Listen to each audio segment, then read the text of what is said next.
한국직업방송과 연합뉴스TV가 함께 만드는 취업 전문 뉴스, 투데이 고용플러스입니다. 최순실 게이트 여파로 주요 그룹들의 신입사원 공채 일정과 규모가 안개 속이어서 요즘 취업준비생들의 고민이 깊습니다. 대졸 신입사원 채용 규모가 감소할 것으로 보여 취업 시장의 한파는 한동안 이어질 것으로 보입니다. 첫 소식 한지희 기자입니다. 재계 1위 삼성그룹은 아직 올 상반기 신입사원 공채 일정을 확정짓지 못했습니다. 예년대로라면 이달 중 채용 계획을 발표하고 3월 서류 전형을 거쳐 5월이면 합격자 발표가 나야 하지만 올해는 최순실 사태로 채용 일정이 미정입니다. 그룹 채용 대신 계열사별로 필요한 인원만 뽑는 방법도 거론되는 것으로 알려졌습니다. 지난해 5년 안에 7만 명을 채용하겠다고 밝힌 롯데그룹은 다음 달 안으로 상반기 채용 규모를 확정할 방침입니다. LG그룹은 계열사별로 필요한 인원을 취합해 다음 달 대졸 신입사원 공채를 실시할 계획인데 규모는 유동적입니다. 반면 특검 수사에 개의치 않고 채용 계획을 확정해 발표한 기업도 있습니다.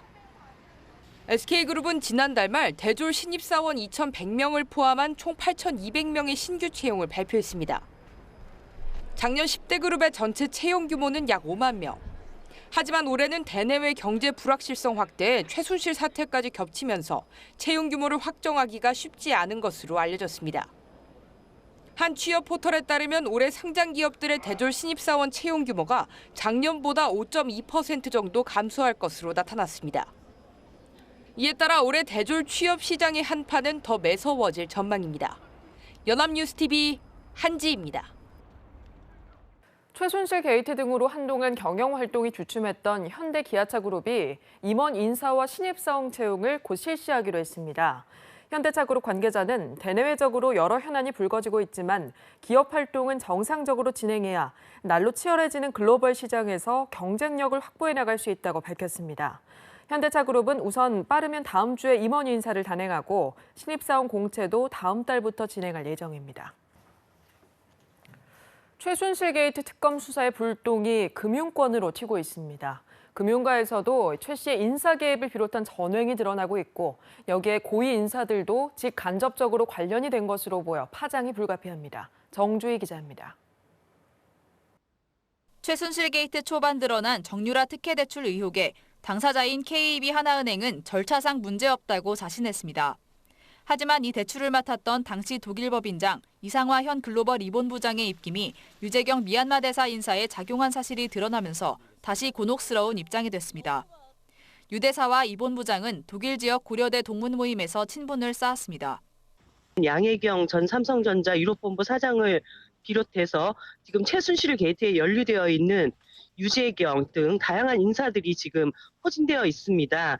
특히 최순실 모녀가 주 활동했던 하센주 프랑크푸르트 이 지역에 이분들의 활동이 집중되어 있고요.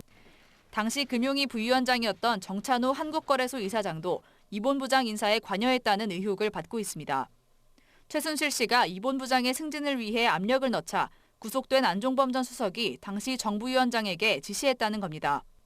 한국거래소는 정 이사장 관련 의혹에 금융위 재임 시절 일이라며 말을 아끼고 있는데 사실 확인을 위해서는 정 이사장과 김정태 하나금융 회장 조사는 불가피합니다. 삼성물산 합병 시 국민연금 기금 동원 논란으로 홍역을 치른 삼성그룹도 또 다른 의혹이 제기됐습니다. 삼성바이오로직스 상장에 정권 실세에 입김이 작용했다는 의혹이 나오고 있는 겁니다. 지난주 특검이 금융위원회 부위원장실과 자본시장국을 압수수색한 것도 이를 염두에 둔 것이란 관측입니다. 연합뉴스TV 정주입니다. 과거 대기업들이 무리한 M&A로 사세가 기우는 이른바 승자의 저주에 빠지는 경우를 종종 볼 수가 있었는데요. 그런데 이제는 모두 옛말이 된 모습입니다. 시적절한 인수합병으로 체질 개선에 성공한 사례들이 눈길을 끌고 있습니다. 김종성 기자의 보도입니다. 지난해 롯데케미칼은 창사 이래 최고인 2조 5천억 원대 영업이익으로 LG화학을 제치고 화학업계 영업이익 1위에 올랐습니다. KP케미칼 인수는 물론 말레이시아 기업 타이탄, 삼성화학 3사 인수가 주요했다는 평가가 나옵니다. SK 역시 잘 사들인 기업으로 재미를 본 사례 중 하나입니다.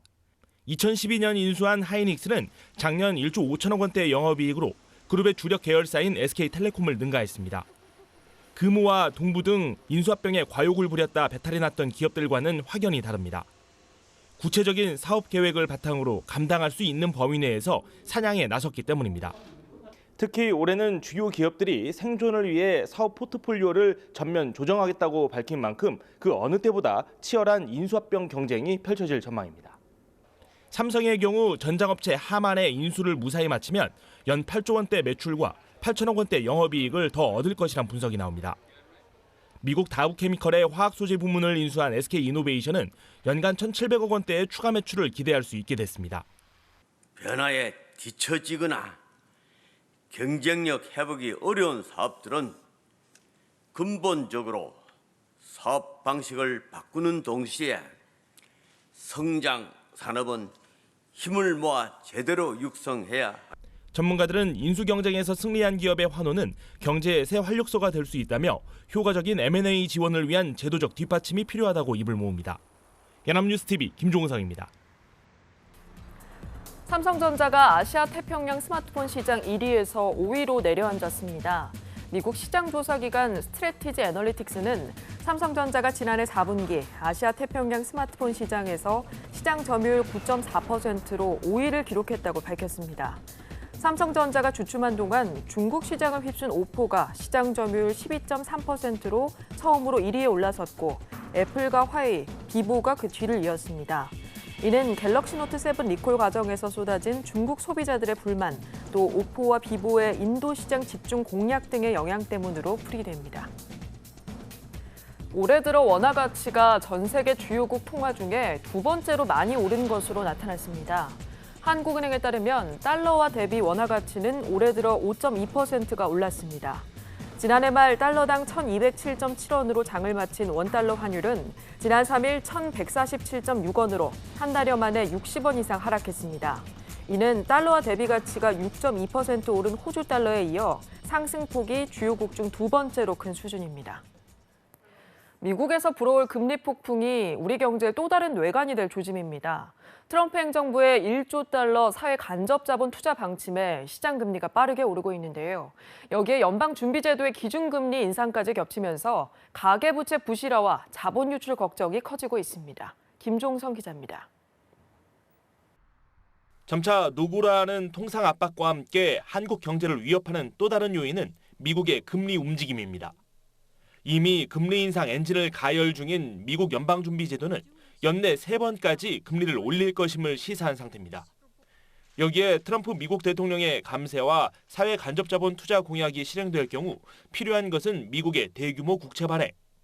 이는 곧바로 미국뿐 아니라 한국 등 세계 각국의 시장금리 급등을 불러올 수밖에 없습니다. 1,500조 원 선 도달 전망이 나오는 가계부채는 원리금 상환 부담 증가에 따른 부실화나 부동산 매물 홍수로 귀결될 수 있고 이미 최악인 가계의 소비 여력은 더 줄 수밖에 없습니다. 경기를 생각하면 기준금리를 더 내려야 할 판인데 사정이 이러니 한국은행은 이러지도 저러지도 못할 형편입니다. 미 금리 인상 횟수에 따라서 거의 기계적으로 저희들이 기준금리를 조정하는 건 아니지 않습니까? 금융 상황에 어떠한 변동을 초래하느냐, 그다음에 우리 금융 안정에 어떤 유의한 영향을 주느냐 하는 제반 상황을 종합적으로 고려해서 결정. 미국의 높아진 금리와 달러 가치를 쫓아 외국인 자금이 급격히 이탈하거나 이로 인해 환율이 급등할 가능성도 우려스러운 대목입니다. 또 미국은 금리 인상의 당연한 결과인 달러 강세는 막겠다며 통화 전쟁까지 벌일 태세여서 혼란을 가중시키고 있습니다. 가계부채는 여전히 늘고 미국의 금리는 빠르게 오를 상황인데 한국은 지금 문제를 풀 마땅한 카드조차 없어 폭풍 앞에 그대로 노출될 위기입니다. 연합뉴스TV 김종성입니다. 세계 최대 소셜 네트워크 서비스 페이스북 인기 페이지를 해킹으로 가로채서 팔아치운 20대에게 벌금형이 선고됐습니다. 광고를 의뢰하는 척하면서 해킹하는 수법이었습니다. 정선미 기자입니다. 페이스북 인기의 척도는 좋아요 수입니다. 얼마나 많은 사람들이 좋아요를 눌렀는지에 따라 특정 페이지의 주목도를 알 수 있습니다. 인기 페이지는 마케팅 효과가 커서 높은 가격에 거래되는데 이를 노리고 해킹한 20대에게 벌금형이 선고됐습니다. 서울 북부지법은 좋아요 수가 많은 페이스북 페이지를 해킹해 팔아치운 23살 정모 씨에게 벌금 400만 원을 선고했습니다. 정 씨는 지난 2014년 좋아요 수가 30만 이상인 페이지 운영자에게 거짓으로 광고를 의뢰하는 메일을 75차례 보냈습니다. 메일에는 회사 소개와 광고 사진 등이 파일로 첨부됐는데 이 파일들은 사실 해킹 프로그램이었습니다. 페이스북 페이지 운영자가 파일을 실행하자 해킹 프로그램이 설치됐고 정 씨는 화면 제어 등을 통해 운영자의 아이디와 비밀번호를 알아냈습니다. 그 후 해당 페이지를 타인에게 판매한 것으로 조사됐습니다. 보통 10만 건의 좋아요가 붙은 페이지는 약 100만 원에 판매되는 것으로 알려졌습니다. 연합뉴스TV 정섬입니다. 경기 불황에 청탁금지법 영향까지 겹치면서 일반 음식점업 생산 감소폭이 4년여 만에 최악 수준을 기록했습니다. 통계청에 따르면 지난해 4분기 음식점업 생산은 1년 전보다 3% 감소한 가운데 일반 음식점업 생산은 1년 전보다 5% 감소했습니다. 반면 구내식당은 생산이 4.3% 증가하는 등 7분기 말에 최고 호황을 누려 대비를 이뤘습니다. 외부 음식점보다 상대적으로 가격이 싼 구내식당 이용이 늘고 있다는 건 밥값이라도 최대한 아끼려는 서민들의 소비 심리가 반영된 결과로 풀이됩니다. 은행 업무와 택배 대리 수령 등 서비스 영역을 늘려오던 편의점이 이제는 세탁 사업에까지 손을 뻗었습니다. 점포 수가 늘면서 업계 간의 경쟁도 치열해지고 있어 편의점의 서비스 영역 확대는 더 빨라질 전망입니다. 이준음 기자입니다. 노란색 기계 한 대가 편의점 한 켠을 차지했습니다. 비닐봉투에 옷을 담아 놓으면 이틀 뒤 빨래가 끝나 깨끗한 옷을 찾아갈 수 있는 무인 세탁 서비스입니다. 간단한 세탁물은 물론 점퍼나 코트는 드라이 클리닝도 가능합니다. 체크카드 발급과 계좌 비밀번호 변경, 인터넷 뱅킹 신청 등 은행에서나 할 수 있던 일도 이젠 편의점에서 가능합니다. 간단한 본인 인증 절차를 거치면 화상으로 상담도 받을 수 있습니다. 회사에 있으면 은행 업무 볼 시간이 부족했는데 아무래도 24시간으로 기계가 돌아가다 보니까 언제든지 와서 업무를 볼 수 있는 게 좋은 점. 이처럼 편의점에서 할 수 있는 일이 늘어난 데는 1인 가구 증가와 맞물려 있습니다. 택배 받아줄 사람이 없는 독신 가구를 위한 택배 대리 수령은 물론 명절을 혼자 보내는 이들을 위한 명절 도시락 등 특화된 서비스와 상품을 선보이고 있습니다. 지난해 경기 불황에도 편의점 업계가 전년 대비 18% 넘게 매출을 기록한 것도 그런 이유 때문입니다. 현재 전국의 편의점 점포 수만 3만 개를 헤아립니다. 손님의 발길을 잡기 위한 업계 내부 경쟁이 치열해지면서 편의점의 진화 속도도 더 빨라질 전망입니다. 연합뉴스TV 이준음입니다.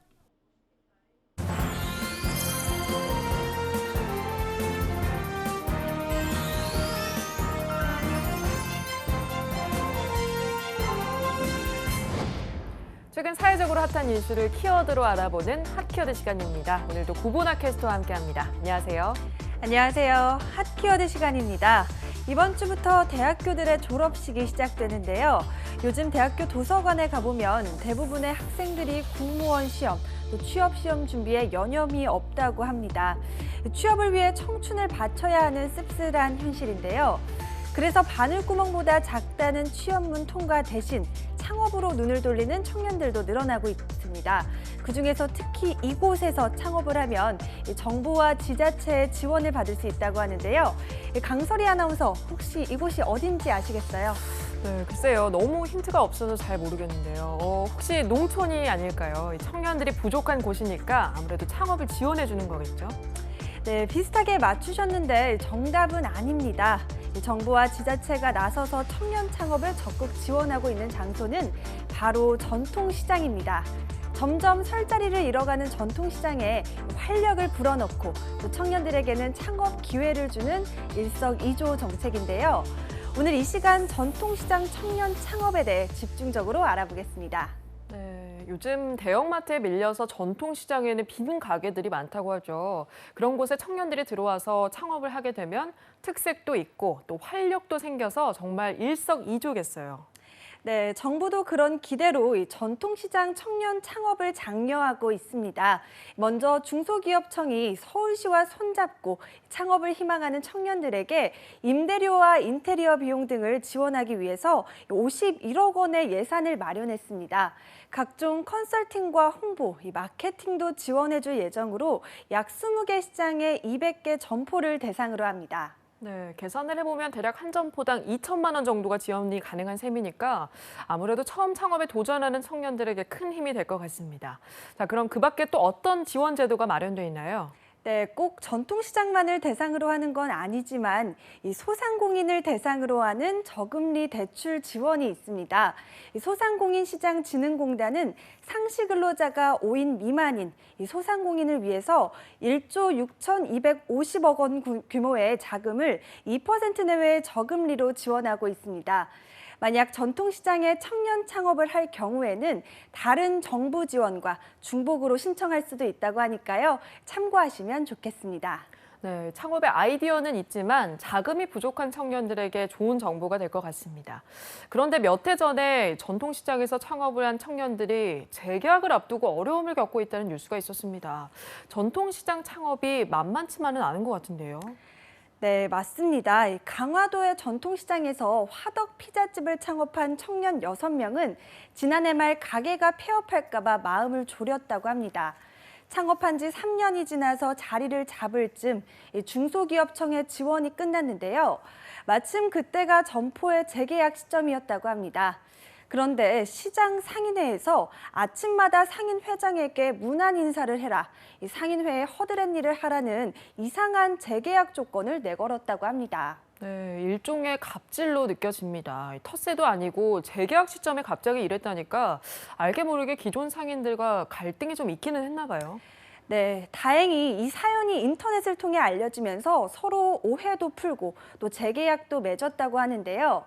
이 사건뿐만 아니라 일부 전통시장에서는 청년들에게 주는 파격적인 지원 때문에 형평성 논란이 있었다고 합니다. 아무래도 기존 상인들 입장에서는 불만을 가질 수도 있겠죠. 그래서 전문가들은 청년 창업가들이 전통시장의 기존 상인들과 조화롭게 상생할 수 있는 제도를 만드는 게 중요하다고 강조합니다. 네, 맞습니다. 세대 차이도 느낄 수 있고 전통시장 특유의 문화 때문에 서로 적응하는 데 아무래도 시간이 좀 필요할 것 같습니다. 중간에서 갈등을 막거나 또 중재해주는 역할을 누가 해주면 참 좋을 것 같은데요. 네, 맞습니다. 이런 역할을 지자체 공무원들이 잘 수행한 사례가 있는데요. 이 광주시의 1913 광주 송정역 시장은 지금은 관광 명소가 될 정도로 유명해졌지만 전에는 죽어가는 전통시장이었다고 합니다. 하지만 기존 상인, 또 청년 상인, 행정기관의 노력으로 잘 나가는 전통시장이 되었는데요. 그 시작은 비어있던 점포 19곳을 청년들에게 파격적인 조건으로 임대해주는 데서 시작되었다고 합니다. 네, 그런데 초기에는 기존 상인과 건물주들이 적극적으로 나섰지 않았다고 하는데요. 아무래도 당장 손해를 볼 수 있는 일이니까요. 네, 그렇습니다. 그래서 공무원들이 나서서 이 전통시장을 살리기 위한 취지를 설명하고 또 설득 작업을 했다고 합니다. 그래서 17개의 점포에 청년 상인이 창업을 하게 됐고요. 이 점포들의 임대료를 2년 동안 올리지 않겠다는 협약도 맺었습니다. 그 결과 청년들의 아이디어 넘치는 창업은 시장을 확 바꿔놓았고요. 이 지역 상권을 살리는 결정적인 역할을 했습니다. 네, 지방자치단체와 기존 시장 상인들 또 청년 창업자들이 우리 전통시장을 살리기 위해 협력해서 성공한 좋은 사례인 것 같습니다. 앞으로도 우리 청년들의 아이디어가 전통시장에서 꼽힐 수 있도록 전폭적인 지원과 협력이 계속해서 이어지기를 기대해 보겠습니다. 지금까지 핫키워드 전통시장 청년 창업에 대해서 알아봤습니다. 구본아 캐스터 고맙습니다. 네, 고맙습니다.